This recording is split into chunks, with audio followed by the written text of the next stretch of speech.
Okay.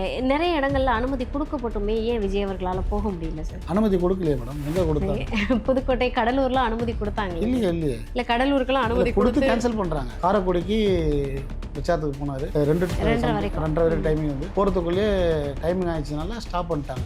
இதே மற்ற கட்சி இருந்தால் ஸ்டாப் பண்ணுவாங்களா? இத்தனாயிரம் தொண்டர்கள் நிற்கிறாங்க, நீங்கள் பேசிட்டு போதாலும் ஸ்டாப் பண்ணிட்டாங்க. உடனே என்ன பண்ணால் அங்கே இருக்க வேட்பாளர் பேசக்கூட இல்லைங்க. அந்த காரைக்குடியில் சேர்ந்து அந்த டாக்டர் பிரபு அவர்களை கூப்பிட்டு மேலே கையை மட்டும் தூக்கிட்டு கையை அசைச்சிட்டு கிளம்பிட்டார் உடனே. அரவிந்த் ரவி சார் மக்களுக்கு வந்து ரொம்ப பரிச்சயமான முகமாக மாறி இருப்பாருன்ற பட்சத்தில் அவங்களை எதிர்கொள்றதுன்றது ஒரு நல்ல விஷயங்கள் எதுவும் செய்யாமல் இருக்காரு. நிறைய இடத்துல வந்து பார்த்தீங்கன்னா இந்த பாலாவரத்தில் ஒரு பிரச்சாரத்துக்கு போனேன். போகும்போது பார்த்தீங்கன்னா ஒரு தெருவில் வந்து பார்த்தீங்கன்னா பச்சையப்பன் தெரு, இந்த மாதிரி கபீர் தெரு, இந்த தெருவெல்லாம் பார்த்தீங்கன்னா வீட்டுக்கு உள்ளே காவா போகிற அளவுக்கு மோசமாக இருக்குது. மெயின் சிட்டி இது, அந்த சிட்டியிலேயும் இந்த அளவுக்கு ஒரு மோசமாக இருக்குது. இதெல்லாம் சரி பண்ணாமே அவர் இது எல்லாமே சூப்பராக சரி பண்ணிட்டேன்னு பேட்டி கொடுத்துருக்காரு. ஆனால் எதுவுமே சரி பண்ணாமல் நாங்கள் பிரச்சாரத்துக்கு போகிறோம், ரோட் லைட் ஆஃப் பண்ணுறாங்க. நாங்கள் அந்த ஏரியாவோட என்ட்ரன்ஸ் போகிறோம், அவ்வளோ கரண்ட் டோட்டலாக ஆஃப் பண்ணுறாங்க. மக்கள் அங்கே நம்மளை பார்க்குறதுக்கும் ஒரு தலைவரோட வேட்பாளர் வராருன்றதுக்கும் ஒரு ஜங்ஷனில் 200 பேர் நிற்கிறாங்க. பெண்கள் தனிச்சையாக குடும்பத்தோடு நிற்கிறாங்க.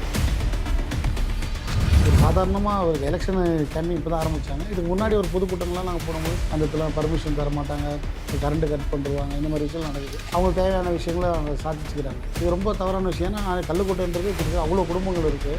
அது உள்ள இப்போ ரோடே கிட்டத்தட்ட பார்த்தா ஒரு 15 அடி ரோடு தான் இருக்கும். அந்த ரோட்டில் இந்த ரோட்டில் வண்டி போயிட்டுருக்கு. பார்த்தா 2 பக்கம் கூட்டம் இருக்குது. ஏதாவது சின்ன அசம்பது ஆகிடுச்சுன்னா யாருக்கு பிரச்சனை? அங்கே ஒரு அந்த ஜங்ஷன் பாக்ஸில் நம்ம கட்சி தொண்டர் ஒருத்தர் நிற்கிறாரு. ஈராங்க ஒரு கட்சி தொண்டர் வராங்க. அந்த பாக்ஸை வந்து பிடி மட்டும் ஒன்றே தெரியாமல் பப்ளிக் வந்து நிற்கிறாங்க. அது தம்பி வீடியோ எடுக்கல. வீடியோ எடுத்தால் அவங்க கையெல்லாம் மாட்டிகிட்டு இருப்பாங்க. நான் வெளியே போகிற வரையும் அந்த இடத்துல அப்படியே தான் கரண்ட் ஆஃப் பண்ணி தான் இருக்காங்க.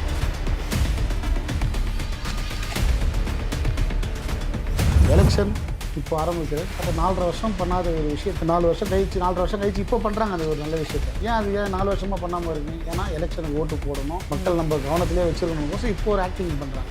இந்த ஆக்டிங்லாம் இந்த தேர்தல் செல்லுபடியே ஆகாது.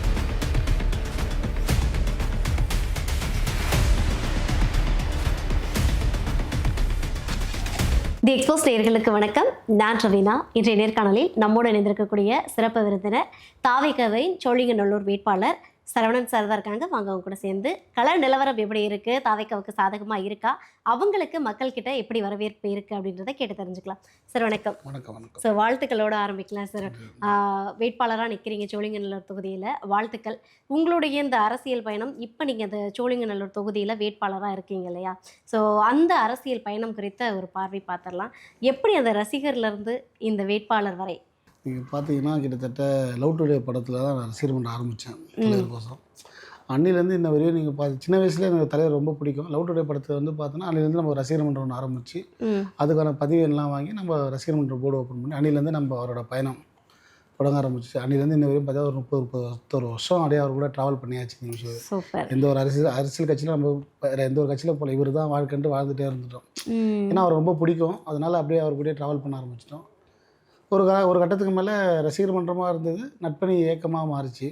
சில நட்பணிகளை செய்ய ஆரம்பித்தோம். நலத்திட்ட உதவி செய்ய ஆரம்பிச்சோம். அப்புறம் மக்கள் இயக்கமாக மாறும்போது இலவச திருமணங்கள், தளபதி விலையில்லா விருந்தங்கள், ரொட்டிப்பால் முட்டை திட்டம், இந்த மாதிரி குருதியகம், பயலகம், இந்த மாதிரி ஒரு விஷயமாக நாங்கள் மக்கள் இயக்கமாக இருக்கும்போது தொடர்ந்து தொகுதி ஃபுல்லாக மாவட்டம் ஃபுல்லாகவே இந்த மாதிரி விஷயம் தான். தமிழ்நாடு முழுவதும் 234 தொகுதியிலையும் இந்த மாதிரி விஷயம் நல்ல விஷயம் பண்ண ஆரம்பித்தோம். கட்சி ஆரம்பித்தாங்க தலைவர் 3ஆம் ஆண்டு அடி எடுத்து வச்சுருக்கோம். இப்போ தான் ஆரம்பிக்கும் போது எலெக்ஷன் 2006 எலெக்ஷன் வந்துச்சு. அதில் என்ன ஒரு வேட்பாளராக தலைவர் வந்து அறிவிக்கும் போது ரொம்ப மகிழ்ச்சியாக இருந்தது. நான் ஒரு சாதாரண ஆட்டோ டிரைவராக தான் இருந்தேன். ஒரு 20 வருஷமாக ஆட்டோ தான் ஓட்டியிருந்தேன். நான் ரொம்ப ஏழ்மையான குடும்பத்தில் இருந்தால் இப்போயே அப்படி தான் இருக்கேன். அப்படி இருக்கும்போது எனக்கு அந்த ஒரு வாய்ப்பை எங்கள் தலைவர் கொடுக்கும்போது எப்படி நான் இத்தனை வருஷம் கஷ்டப்பட்டதுக்கு ஒரு வாய்ப்பை எனக்கு கொடுக்கும்போது ரொம்ப ஒரு மகிழ்ச்சியாக இருந்தது. என்னால் ஜெயிக்க முடியுமான்னு ஒரு நம்பிக்கை இருந்தது. ஆனால் என்னால் ஜெயிக்க முடியும் நம்பிக்கை வந்துடுச்சு. ஏன்னா இந்த தொகுதியில் அவ்வளோ நல்ல விஷயங்கள் நான் பண்ணியிருக்கேன். நிறைய விஷயங்கள் நான் பண்ணியிருக்கேன். அதனால் மக்களோட சப்போர்ட்டும் ஆதரவு நிறைய இருக்குது. அதனால் வந்து கண்டிப்பாக ஜெயிச்சிருன்ற ஒரு நம்பிக்கையோடு தான் அதை நான் இந்த தொகுதியில் நிற்கிறதுக்கான அந்த அங்கீகாரத்தை நான் பெற்றும்போது ரொம்ப சந்தோஷமாக இருந்தது. ஜெயிச்சுவா நான் பார்த்துக்கிறேன் அப்படின்னு அவர் எங்கள் அண்ணா சொன்னார். ரொம்ப சூப்பராக இருந்தது அந்த விஷயம். சூப்பர். அப்படியே சொல்லும் போதே செம்ம எக்ஸ்பிரஸ் இருக்குது அவங்க மூஞ்சில். அந்த தேஜஸ்ன்றது இப்போவும் இருக்குது. ஓகே, கள நிலவரம் உங்களுக்கு சாதகமாக இருக்குன்றீங்க இல்லையா? இப்போ நீங்கள் பார்த்தீங்க அப்படின்னா இதுக்கு முன்னாடி இருந்த எம்எல்ஏ தான் திமுகவில் இப்போவும் எம்எல்ஏவாக நிறுத்தப்பட்டிருக்காங்க, அந்த அரவிந்த் ரமேஷ் சார். ஸோ அப்படின்றப்போ அவங்கள எதிர்கொண்டு இவனா கிட்டத்தட்ட ஒரு 5 வருஷமாக இருக்காங்க. மக்களுக்கு வந்து ரொம்ப பரிச்சயமான முகமாக மாறி இருப்பாருன்ற பட்சத்தில் அவங்கள எதிர்கொள்றதுன்றது ஒரு ஒரு டாஸ்க்ஃபுல்லான ஒரு விஷயம் தானே சார்? கரெக்டு தான். எங்களோட முகம் வந்து எங்கள் தளபதியோட முகம் தான். அவரோட முகத்தில் தான் நாங்கள் இன்றைக்கி ஒரு வேட்பாளராக நிற்கிறோம். இன்னைக்கு எனக்கோசம் ஒரு கூட்டம் வருதுன்னா என் தளபதியோட முகத்துக்கோசம் ஒரு கூட்டம் அதிகமாக இருக்குது. அப்படி இருக்குது இந்த தொகுதியில். இப்போ அரவிந்த் ரமேஷ் அவர்கள் எம்எல்ஏவாக இருந்தாலும் ஒரு 10 வருஷமாக அவர் எம்எல்ஏவாக இந்த தொகுதியில் இருக்கார். அதுக்கு முன்னாடி கேபி கந்தன் ஒருத்தர் ஏடிஎம்கில் அவர் ஒரு 5 வருஷமாக இருந்தார். இந்த தொகுதியை வந்து ஒதுக்கி 15 வருஷம் ஆகுது. 16வது வருஷம் அடி எடுத்து வைக்குது இந்த தொகுதி. இந்த 16 வருஷத்தில் கண்டிப்பாக தாவேகா தான் சட்டமன்ற உறுப்பினராக போகுன்றது தெளிவாக தெரிவிச்சுக்கிறேன். ஏன்னு வச்சிங்கன்னா நிறைய விஷயங்கள் இங்கே இந்த 10 வருஷமாக இங்கே இருக்க திமுகவோட எம்எல்ஏ அவர்கள் நிறைய விஷயங்கள் இன்னும் செய்யாமே இருக்கார். பல நல்ல விஷயங்கள் இன்னும் செய்யாமே இருக்கார். நிறைய இடத்துல வந்து பார்த்திங்கன்னா இந்த காவா இப்போ அதில் ஒரு பிரச்சாரத்துக்கு போய்ட்டு அந்த பாலாவகத்தில் ஒரு பிரச்சாரத்துக்கு போனேன். போகும்போது பார்த்திங்கன்னா ஒரு தெருவில் வந்து பார்த்திங்கன்னா பச்சையப்பன் தெரு இந்த மாதிரி கபீர் தெரு இந்த மாதிரி தெருவிலலாம் பார்த்திங்கன்னா ரொம்ப வீட்டுக்கு உள்ளே காவா போகிற அளவுக்கு மோசமாக இருக்குது. மெயின் சிட்டி இது. அந்த சிட்டியிலே இந்த அளவுக்கு ஒரு மோசமாக இருக்குது. இதெல்லாம் சரி பண்ணாமே அவர் எல்லாமே சூப்பராக சரி பண்ணிட்டோன்னு பேட்டி கொடுத்துட்ருக்காரு. ஆனால் எதுவுமே சரி பண்ணலை. நீங்கள் கண்ணகி நகர்லாம் போனீங்கன்னு வச்சிங்கன்னா ரொம்ப மோசமான சூழ்நிலையில் மக்கள் இன்னும் வாழ்ந்துட்டுருக்காங்க. அங்கே இருக்க மக்கள் தானே, அவங்கள மட்டும் ஏன் அந்த மாதிரி ஒரு நிலமைன்றது அவங்க பார்க்கும்போது தான் தெரியுது. அதுக்கப்புறம் கல்லுக்குட்டை அங்கிட்ட ஒரு 40,000 குடும்பங்கள் இருக்குது. அங்கெல்லாம் பார்த்தீங்கன்னா ரோடே சரி கிடையாது. ரோடு லைட்டு கிடையாது. நாங்கள் பிரச்சாரத்துக்கு போகிறோம், ரோடு லைட் ஆஃப் பண்ணுறாங்க. நாங்கள் அந்த ஏரியாவோட என்ட்ரன்ஸ் போகிறோம், கரண்ட் டோட்டலாக ஆஃப் பண்ணுறாங்க. மக்கள் அங்கே நம்மளை பார்க்குறதுக்கும் தலைவரோட வேட்பாளர் வரான்றதுக்கோசம் தனிச்சையாக ஒரு ஜங்ஷனில் 200 பேர் நிற்கிறாங்க. பெண்கள் தனிச்சையாக குடும்பத்தோடு வந்து நிற்கிறாங்க, குழந்தைங்களோடு வந்து நிற்கிறாங்க. அந்த மாதிரி ஒரு வரவேற்பு கொடுக்கும்போது இருட்டாகி போச்சு. அந்த டைமில் என்ன ஆகி போச்சுன்னா எங்கள் தலைவர் ஸ்டைலில் எல்லாம் டார்ச் லைட் எடுத்து அடிக்க ஆரம்பிச்சிட்டாங்க. அது நல்லா சோஷியல் மீடியா ரொம்ப வைரல் ஆச்சு. இந்த மாதிரி விஷயங்கள்லாம் நடக்குது. நாங்கள் வேட்பாளராக அறிவித்தோம், எங்களை பார்த்து பயப்படுறாங்கண்ணா சில கட்சினா. மக்கள் சப்போர்ட் அதிகமாக இருக்குதுன்னா ரொம்ப பயப்படுறாங்க. பார்த்துப்போம். டிஎம்கே தலைவருக்கு மட்டும் நிறைய தடங்கல்கள் கொடுக்கறது இல்லை. நீங்கள் களத்துக்கு போகும்போது உங்களுக்கும் தடங்கல்கள் கொடுத்துட்ருக்காங்க. நிறைய தடங்கள் வருது தான் செய்யுது. ஏன்னா இது மாதிரி கரண்ட்டு கட் பண்ணுறாங்க. ஒரு பொதுக்கூட்டம் எங்கள் பொதுச் செயலாளர் ஒரு மீட்டிங் அட்டன் பண்ணுறாரு கோயிலம்பாக்கத்தில். அவர் வராரு, கரண்ட்டு கட் பண்ணிட்டாங்க. இந்த மாதிரி விஷயங்கள் நிறைய நடக்குது. ஒரு சாதாரணமாக அவருக்கு எலெக்ஷன் கேம்பெயின் இப்போ தான் ஆரம்பித்தாங்க. இதுக்கு முன்னாடி ஒரு பொதுக்கூட்டங்கள்லாம் நாங்கள் போடும்போது அந்த இடத்துல பர்மிஷன் தர மாட்டாங்க, கரண்ட்டு கட் பண்ணிருவாங்க. இந்த மாதிரி விஷயம் நடக்குது.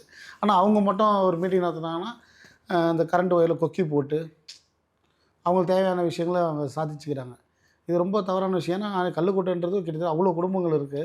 அது உள்ள இப்போ ரோடே கிட்டத்தட்ட பார்த்தா ஒரு 15 அடி ரோடு தான் இருக்கும். அந்த ரோட்டில் வண்டி போயிட்டுருக்கு. பார்த்தா 2 பக்கம் கூட்டம் இருக்குது.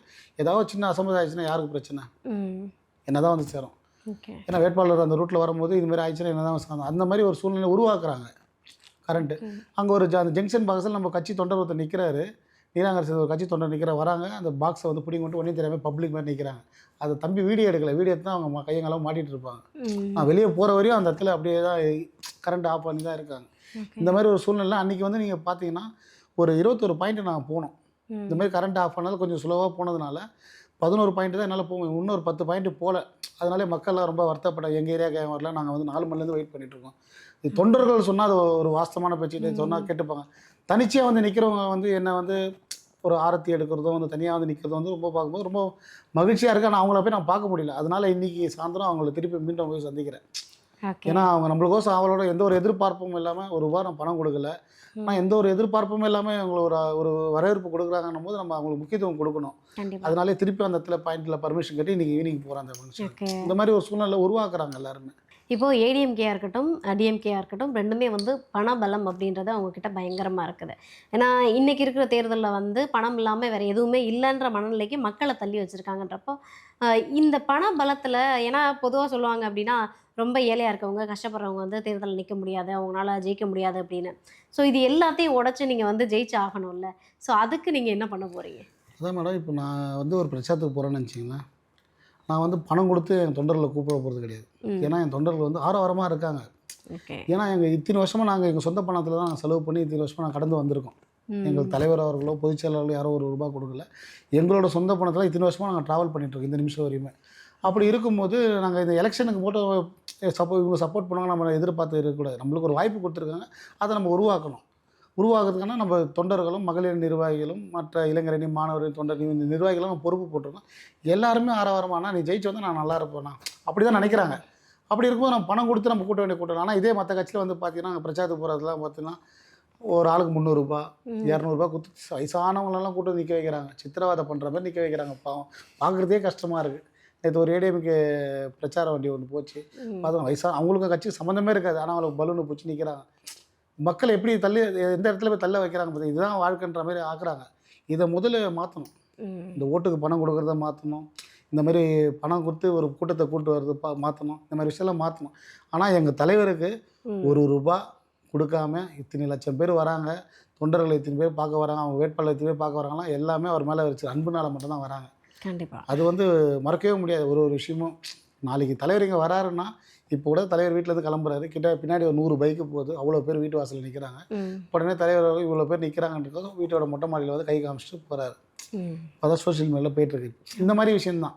இப்போது அரவிந்த் ரமேஷ் என்ன சொல்கிறாங்க அப்படின்னா, தொடர்ந்து நிறைய பத்திரிகைகளில் பேட்டி கொடுக்கும்போது என்ன சொல்கிறாருன்னா, சோழிங்கநல்லூர் தொகுதி வந்து நான் நிறைய விஷயங்கள் செஞ்சுருக்கேன், மக்களுக்காக நிறைய விஷயங்களை பண்ணியிருக்கேன். நிறைய இங்கே பார்த்தோம் அப்படின்னாலே ஃபுல்லுமே வந்து ஐடி செக்டார்ஸ் தான். ஸோ தொழிலில் வந்து நான் வந்து உயர்த்துறதுக்கு நிறைய விஷயங்கள் பண்ணியிருக்கேன், நிறைய முன்னேற்பாடுகள் பண்ணியிருக்கேன் அப்படின்றப்போ, ஸோ அவங்க பக்கம் தானே அந்த கவனம் எல்லாம் மக்களுக்கு போகும். நீங்கள் போது தான் இல்லைன்னு சொல்லலை. ஆனால் அதே மக்களை போய்ட்டு நீங்கள் மக்கள் இருக்காங்க கண்ணகி நகர், செம்மஞ்சேரி, பெரும்பாக்கம், எழில் நகர், கல்லுக்குட்டை, பெத்தலை இந்த பகுதியில் போய் பாருங்கள். மக்கள் எவ்வளோ கஷ்டத்தில் இருக்காங்க. இந்த 4 ஏரியாவும் சேர்த்து பார்த்தா ஒரு கிட்டத்தட்ட 3.5 லட்சம் ஓட்டு இருக்குது அங்கேயே. அவ்வளோ ஓட்டர்ஸ் அங்கே இருக்காங்க. ஓட்டாக பார்க்காம மக்களாக நீங்கள் போய் பாருங்களேன்.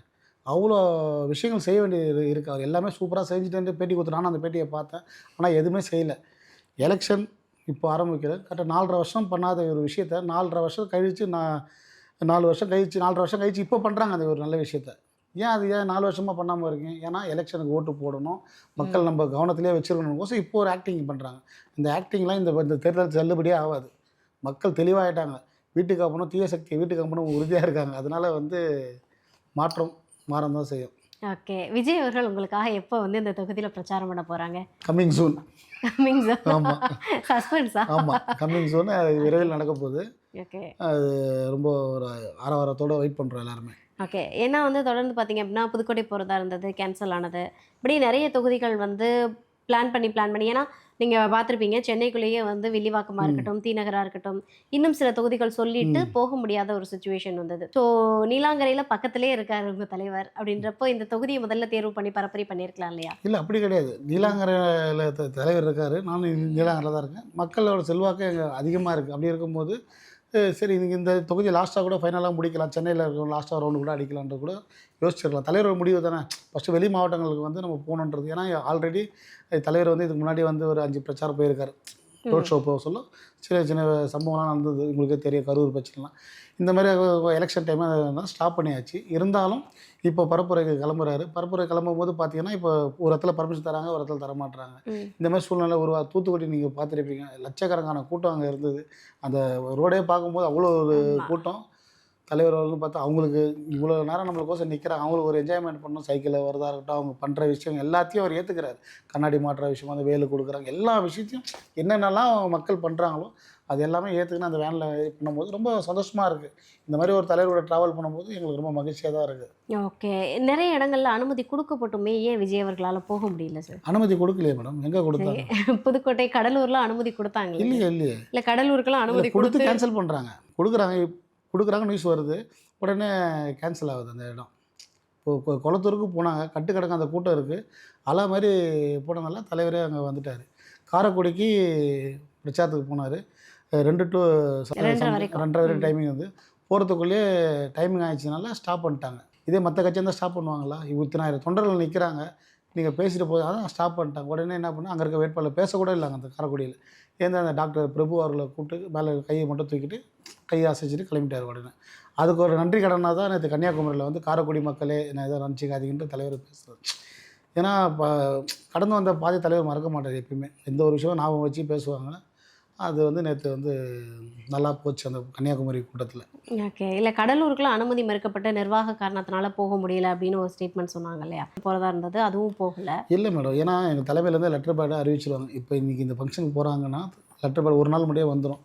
வரும்போது அதுக்கேற்ற அது பிரகாரமாக தான் தலைவர் வந்து கிளம்புறாங்க. ஏதோ அப்படி போய் தான் ஆகணும், அதில் பர்மிஷன் இல்லைன்னா நம்ம போகிறது கிடையாது. போகிற ஃபங்க்ஷன் போய் தான் ஆவார். அது வந்து தடுக்க எந்த ஒரு தடைகளை வந்தால் தடுக்கவே முடியாது. அவரை பொறுத்தவரை ஜாலியாக போயிட்டே வந்துடுவார். அதெல்லாம் விஜய் அவர்கள் போகிற எல்லா இடத்துலையுமே பார்த்தீங்கன்னா தவிர்க்க முடியாத கூட்டம், அந்த கூட்டத்தினால ஏதோ ஒரு சில அசம்பாவிதங்கள் நடந்துருது. இப்போ சோழிங்கநல்லூர் தொகுதி அப்படின்றப்போ, ஏன்னா ரொம்ப ஈகரான ஒரு விஷயம் என்ன அப்படின்னா, சென்னையில வந்து திமுக ஒரு பக்கம் சொல்லிட்டு இருக்கு, திமுகனுடைய கோட்டை. அத வந்து யாராலயும் எதுவுமே பண்ண முடியாதுன்னு. அத நம்ம உடைச்செறிஞ்சு நம்ம கைப்பற்றணும்னு நினைக்கும்போது, கூட்டம் இன்னும் ஜாஸ்தியா இருக்கும். அப்படின்றப்போ இப்போ நீங்க ஒரு வேட்பாளரா இருக்கீங்க. விஜய் அவர்கள் உங்களுக்காக பரப்புரை மேற்கொள்ள வர்றாங்க. ஸோ உங்கள பார்க்க வரக்கூடிய மக்களுக்கான பாதுகாப்பு ஏற்பாடுகள் என்னலாம் பண்ண போறீங்க?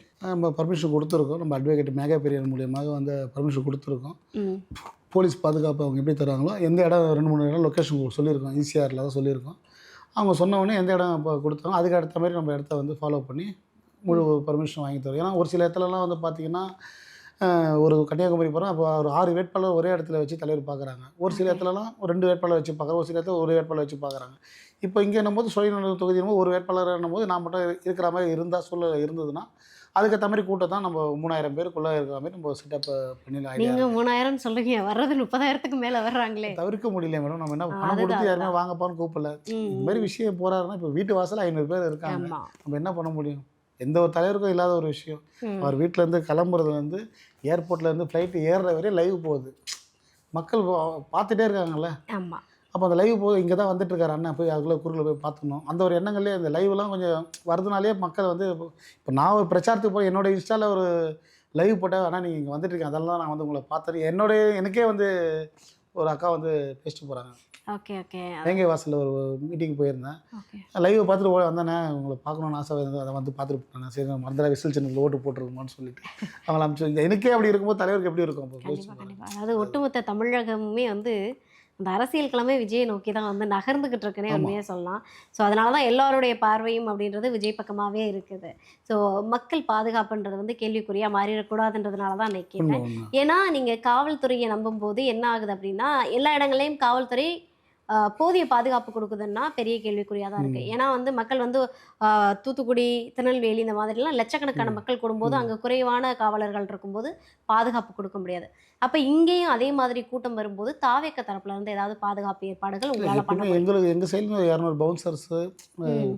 காவலர்லாம் நம்ம போட்டு தான் வச்சுருக்கோம். ஓகே. அது தவிர எங்களோட தொண்டர்களும் ஒரு தொண்டர் அணின்னு ஒரு அணி இருக்குது ம். எங்கள் கட்சியிலேயே. அந்த அணி நிர்வாகிகள் ஒரு 100 பேர்லாம் போட்டு தான் வைக்கிறோம். அதுவும் மீறி மக்கள் வராங்கன்னு நம்ம என்ன பண்ண முடியும்? அவரை பார்க்கறதுக்கு குழந்தை குட்டிலாம் வர்றாங்க. நம்ம என்ன பண்ண ஒரு பிரச்சாரத்துக்கு போதும் குழந்தைங்க விசில் அடிக்காதீங்க போனால் கூட கேட்க மாட்றாங்க. ம். நீங்கள் வரக்கூடாதுடா, எங்கள் மேலே கேஸ் போட்டுருவாங்க சொன்னால் கூட கேட்க மாட்டாங்க. இப்போ பிரச்சாரம் ஒரு 50 குழந்தைங்க ஓடியாருது. ம். நீ லீவு நாள் வருஷப்பிறப்பு லீவு நாள்னால அவ்வளோ குழந்தைங்க ஓடியாராங்க. எப்பா என் கூட வராதீங்கப்பா, கேஸ் போட்டுருவாங்கப்பா, வராதீங்கன்னாலும் கேட்க மாட்றாங்க. அவ்வளோ ஆரவாரமாக இருக்கும். டிவிக்கே கற்றுதுங்க பசங்க. அது தவிர்த்து பார்த்தா ஓம் சக்தி பராசக்தி திமுக ஒரு தீய சக்தி அதுவும் சவுண்டில் வருவாங்க. இந்த மாதிரி ஒரு கேப்பில் வந்து அடிச்சுட்டே இருக்காங்க பசங்க. நம்ம சொல்லி கொடுத்து போடல. ம். ம். அந்த குழந்தைங்களுக்கும் அரசியல் சொல்லித்தரானா எங்கள் தலைவர் தான் சொல்லுவேன் நான். ஏன்னா எந்த ஒரு அரசியல் கட்சியிலையும் இந்த மாதிரி குழந்தைங்களாம் வந்து என்ஜாய் பண்ணி பார்த்ததே கிடையாது. எனக்கு இத்தனை வருஷத்தில் எனக்கு 45 வயசு ஆகுது. நான் இத்தனை வருஷத்தில் நான் இந்த மாதிரி பார்த்தது குழந்தைங்களாம் வந்து இந்தளவுக்கு ஒரு என்ஜாய்மெண்ட்டோட ஒரு கட்சியை கொண்டாடுறாங்கன்னா இல்லவே இல்லை. ஒரு கண்டிப்பா. குழந்தை கூட்டம் துண்டு போட்டு மேலே ஒரு ஃபோட்டோ எடுக்கணுன்றாங்க. அப்படி ஒரு ஆரவாரம். ஒரு பிரச்சாரத்துக்கு போது ஒரு 10 குழந்தைய நான் தோளில் தூக்கி வச்சுட்டு துண்டோடு நின்று ஃபோட்டோ எடுக்கிற அளவுக்கு சூழ்நிலை உருவாகுது. ஓகே. 5 வயசுலேருந்து 10 வயசுக்குள்ள ஓட்டு போகிற ஒரு சிஸ்டம் வந்ததுன்னா ம். எல்லாரும் டிவி கேக் ஓட்டு போட்டுருவாங்க. அவ்வளோதான், வேறு வழியே கிடையாது. பிளாஸ்ட் தான் எல்லாமே. அப்படி தான் இருக்கும். ஓகே. அந்த மாதிரி விஷயம் அந்த மாதிரி சூழ்நிலை இருந்ததுன்னா சொல்கிறேன். Okay, okay.